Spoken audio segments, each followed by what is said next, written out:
I was never much of a conspiracy theorist. I mean, I was in stuff like the Flat Earth movement, but that was only for the meme. I mean, obviously the government's engaged in very shady business, but they're not paving the way for aliens to invade the Earth or something. Those are just old rich men trying to get even richer. However, now, I can somewhat understand how they feel. 2 days ago, the governments broke the news. A huge asteroid was coming for the planet. I think it was like Texas-sized. It received plenty of names, but one that stuck out was Hades. Hades was going to destroy humanity, and we had no hope of changing that. It was too big to be destroyed, and at best, its debris would just strike the planet, shotgun style. My memory is hazy, but people refused to accept the news at first. A lot of them went on to live their lives and tried to act as if nothing was going to happen. It took the end of the first day until people acted up, with riots flaring up over the world. I think they wanted to force the government to build spaceships or super bunkers, or they just wanted to loot stuff. I thought that the police wouldn't do anything to prevent it, since they had no real reason to at this point. But policemen did step forward over the globe, though they used guns to do so. A lot of policemen kinda went crazy and used live ammo on the rioters, when they weren't just beating them to death. The policemen were hardly the only ones to go crazy. A lot of people with guns, be it some random redneck or part of the army, decided to go ahead and gun down other people. Some just had urges to satisfy. Some wanted to deliver their fellow men of the pain of annihilation. We heard of them a little, but they were quickly overshadowed by all the nuclear wars. A lot of countries decided to settle the scores with their rivals. NK was the first. They used their nukes to attack South Korea and Japan. Then they were wiped out by China and the US. China was a little slower on the draw afterwards, but Russia got revenge for them by nuking the US. France and the UK then went at it against Russia, and everyone tore themselves apart. I only barely survived it all, but the radiations were getting to me, so I just spent the last day just kind of waiting. I was accepting some kind of cruel twist, like the asteroid missing or something, but it showed up on schedule. The sky lit ablaze, and I witnessed Hades' descent into our world. The sheer sound of the impact shattered my eardrums, and my weakened body was effortlessly crumpled by the ensuing shockwave. I died. Then I awakened about 2 days earlier. For a moment, I thought it was a dying dream, but as time went on, I realized that I was in the past, more or less. However, Hades was not in the news. There was no mention of a big asteroid coming down to destroy us all, and life went on, in a distinctly unapocalyptic manner. For a moment, I thought that it was a loop of some kind, but at the end of the second day, nothing happened. Hades was a no-show, and people were confused when I tried to kind of bring it up. I mean, am I happy with the fact that we're all seemingly alive and well? Of course. I'm glad that we can live on. Our world's definitely not perfect, but it beat the utter nightmare that just happened. I could chalk up that whole Hades thing to a nightmare, but it felt so real. I want to move on and forget about it, but I still remember the sheer pain of the radiation, or the existential dread as I pondered about what had come after my inevitable death, or just dying in general. Maybe it's the afterlife. Maybe it's a loop. Whatever it is, I just can't stop thinking about it, no matter how hard I try. Does anyone else remember Hades? Was anyone else ever stuck in a similar situation? If something bad happens again, will we get looped back? I'm afraid of digging in too deep and discovering something that no man was meant to discover. Hey, it's me. I'm back. So, before, I mentioned Hades and the destruction it caused. I was glad to see some people apparently remembering it as well. Some also mentioned quantum immortality or other effects, so I looked it up. I was weirded out but ready to move on, and then it happened. There was a flying ship visiting the globe at high speed. It was black and green, and its shape was... can't really describe it. It wasn't even remotely human-made, that's for sure. It was quite small, too, but fast enough to evade the flying vehicles that went after it. It left a small green outline behind it, and at least its structure was rock-like, jagged and all. There were no windows or visible weaponry, too. It left after a little while, and the various space agencies came out and said that it was not from this world, and then the rest of the globe confirmed it. It was no viral marketing. It was not some kind of new plane. It was extraterrestrial. People were split, but there was some joy to the discovery. We weren't alone anymore. Of course, some people advised cautiousness, but they were lost in the tides. I feel like a lot of people were actually nervous, but they tried to hide it. People were just glad to be able to witness such a game-changing event. 3 days later, another ship appeared, way up above the planet, somewhere between it and the moon. It made itself known by blasting the numerous space debris around the Earth. It was larger than the first one, much, much larger. Also kind of rock-like with jagged edges. As with the rest of the alien tech, it was quite hard to describe and compare it to Earthbound technology. At this point, people were starting to get worried by the sheer size of the vessel and the firepower and swiftness it demonstrated. They tried to communicate it with, but the ship was silent. In the meantime, people tried to give nicknames to the aliens, and one name stuck out: Hades. They were called Hades for some inexplicable reason. Barring the whole God of the Dead business, it brought back the memories of that damned asteroid, and I knew that something was going to happen to us. And it did. Starting with a message sent to the world leaders. "Give everything," it said, with no capital or further demand. People were quite confused, of course, but I heard that the answer was as polite as it could be and asked for clarification.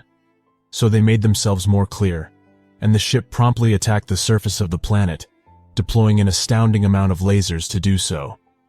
A lot of people think that aliens would fight us with easily dispatched soldiers, or use tactics that could be defeated by humans, or at least attempt to engage in standard warfare with us, to give us a fighting chance. They didn't. They had a massive technological advantage, and they used it. The ship stood out of range of our own projectiles and attacked savagely, crippling the armies of the Earth before they could even mobilize and taking out a lot of humans. Entire cities were reduced to rubbles in the first salvo. They did bother to send robots afterwards, but those were more builders than anything. They walked across the ruined landscapes and used holograms to build massive, bizarre structures akin to cities. They also built other structures, but I can't compare those to anything on Earth. You could easily see them from my spot since they were so huge. The robots themselves were hardy. Sometimes building rubbles collapsed on them, but they just walked through it. Absolutely nothing fazed them. I don't know how, but they were terraforming the Earth. By the very end of it, they already managed to build new cities over the rubbles. Jet black towers stretched endlessly over the green horizon, towering over some of the strangest infrastructure I've ever seen. That was not a war. It was just a casual extermination. The Hades treated us as pests to be slaughtered, not as actual living beings. They never accepted any surrender, went out of their way to slaughter as many humans as they could, and did so terrifyingly fast. They didn't even bother to communicate with us anymore. They just squashed us underfoot. I think that some of those buildings were made to lure whatever humans remained, allowing nearby Hades workers to slaughter them, doing so with the use of some green light. I didn't stick around to personally die at their hands.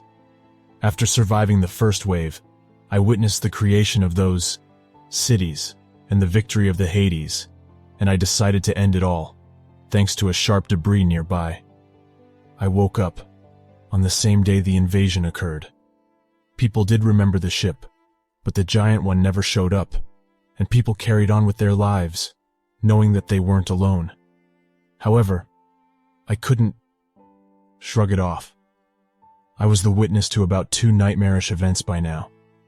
It's hard to keep going to work or visit the social medias when you've witnessed humanity's end about twice. And this is the beginning too. Am I really immortal? Am I going to see such events effectively forever? Why is the name Hades associated with the end of humanity? And it doesn't help that someone's been turning up at work and they're weird. Might just be my paranoia flaring out, so I'm going to avoid details for now. Maybe we could organize. Do you guys remember the Hades invasion this time? Are the memories of the asteroid still present too? So, about that weird person, well, first off, they keep changing. Like, in my memories, they keep changing race and gender.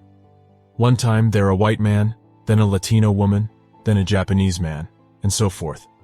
And not just in my memory. When I look away for a second, they've changed appearance. No one has noticed that, of course.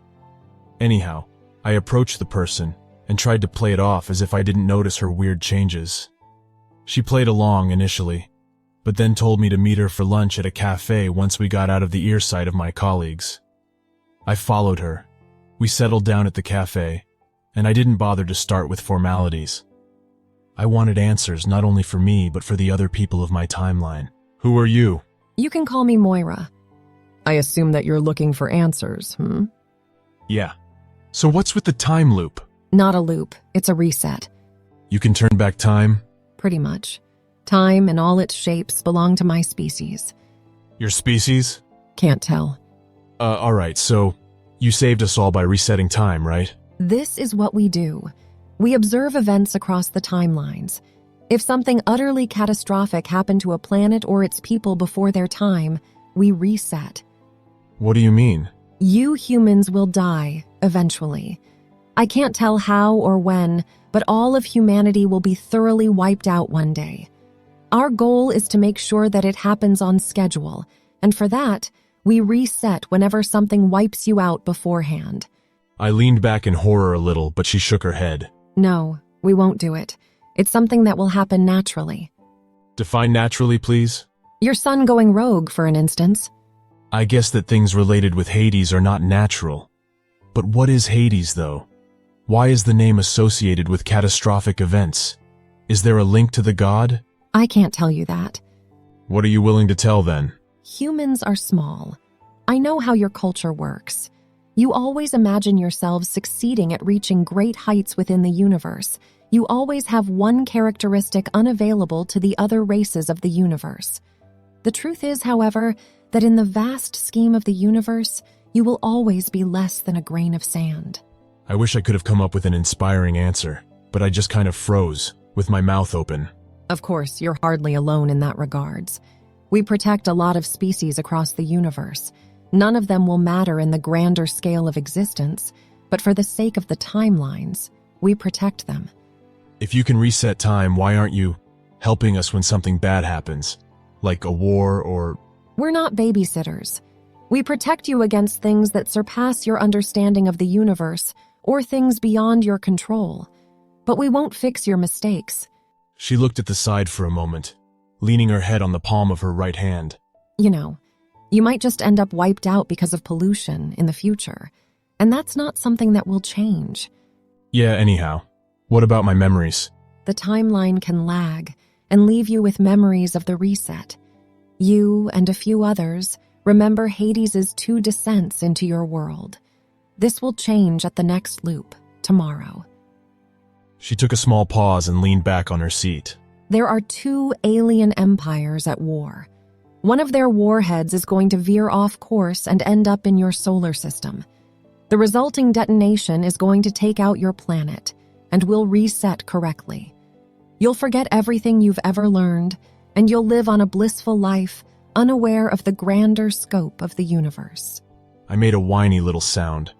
Probably not the most dignified answer, but who would respond bravely to such a reveal?